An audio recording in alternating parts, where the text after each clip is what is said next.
Hi there, Andre here from Peak Motorcycles. Welcome to 2022 Season 2. This might sound like a slightly odd thing for someone who does motorbike videos, but I started doing this last year and I tried to do at least 2 or 3 pieces of content every week from March through until the end of the year. And at the end of the year for EICMA in Milan, followed by Motorcycle Live in Birmingham in the UK, I think I put out about 40 videos in 3 weeks, at the end of which I was completely sick to the back teeth of doing videos and sitting in front of a laptop. And I'd always decided that if it wasn't fun, then I would stop doing it. I had 2 months off from the middle of December through to the middle of February for the London Motorcycle Show. And it was while I was on that time off that I did think that actually, if I'm going to keep doing this, I can probably do 2 seasons, if you will, a year. So for 4 months to try and do 2 or 3 videos a week and then have a 2-month break. And this year the plan was to go from the middle of February through until the middle towards the end of June. The last videos I was going to do were from the ABR festival. I then thought I'll have a summer break for 2 months. I've got my motorcycle trip to Romania and a few other things that I could do some filming on. And then I'll come back revived in late August or September and work from then through until the middle of December. That was the plan. And up until the middle of June, everything was going well. Following that, there's a few things that happened. So first of all, I went to the ABR festival. When I came back, I got some unfortunate family news, the sort of news that nobody expects ever to get.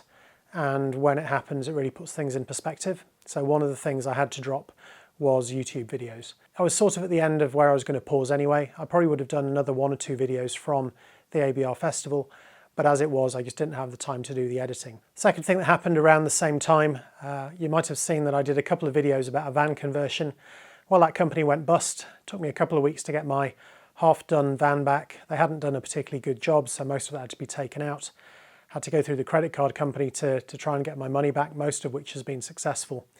But it was another thing to deal with on top of my day job and everything else that was going on. So at the end of June, it was definitely a time to stop doing videos. The first problem I mentioned also meant that I wasn't able to do my trip to Romania, and instead I had 3 weeks at home instead of travelling around Europe. Romania will be there next year, and it was the right decision at the time. So that's where I've been for the last couple of months. Now I'm back, and the plan is to try and do 2 or 3 videos a week from now through until not quite the end of the year, but certainly after the Motorcycle Live show in Birmingham. So to give you a bit of a preview on what's coming up, so I have at least 1 new bike, which is quite exciting. It's not the obvious choice and perhaps one of the least practical bikes I've ever owned.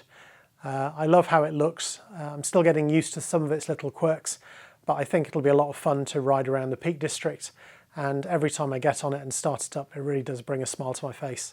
I also went and did a sidecar experience with the sidecar guys up in Northumberland, which was on a Ural 2-wheel drive sidecar with a friend of mine. So that's been pretty interesting, just to try out 3 wheels instead of 2. I don't think I have space for one in my garage, but it was really fun to try it both on-road and on trails. I also had a chance to do a proper day ride on the Moto Morini X-Cape, both on-road and on trail, thanks to the guys at Two Wheel Nation. I have a couple of sort of motorcycle-related shows coming up in September. So the Overland event at the beginning of the month, and then hopefully the Armchair Adventure Festival down on the south coast towards the end of the month. So maybe I'll get a bit of content from each of those to show you what it's like at those shows here in the UK. Between the two, all being well, I'm hoping to do a trip to the US while I'm on a work trip to North Carolina and Tennessee and ride the Tail of the Dragon, which sounds like a fantastic place to ride a motorcycle with, I think, 300 and something curves in 11 miles, but frankly all the roads in that area in the Great Smoky Mountains National Park look quite fun. So all being well, I'll be heading out there in a couple of weeks and can hopefully bring you along for some of the riding out there. It probably seems like I've done everything there is to do to my Honda CRF300 Rally, but I think I still have a few things to go through in this next season.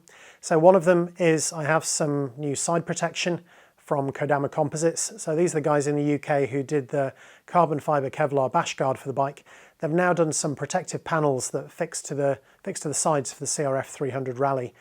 They have sent them to me, and I think that will be this weekend's tasks. I also have a Flatland Racing radiator guard to go on, and when those 2 pieces are on, the Outback Motortech crash bars will be coming off the bike.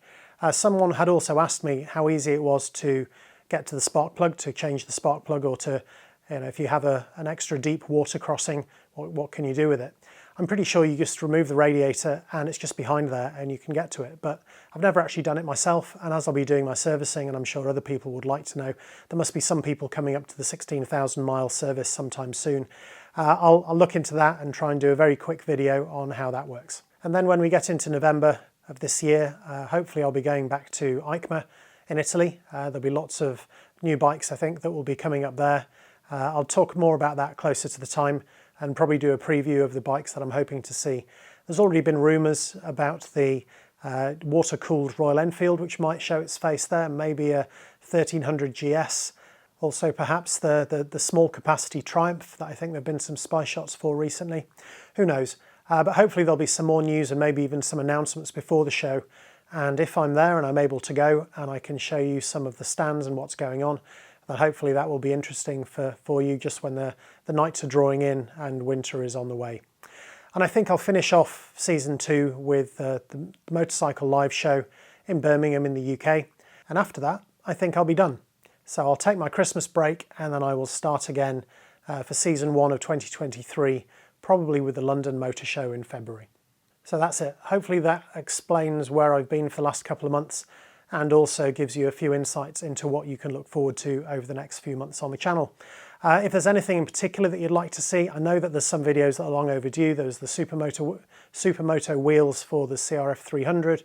There's the spotlights that I keep meaning to put on, but well, we've had some where there didn't seem to be a lot of point.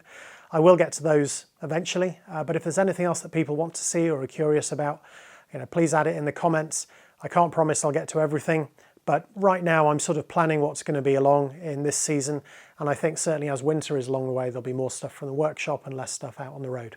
That's it, that's my intro. I hope that's been interesting and useful, and maybe I'll see you next time. Thanks for watching.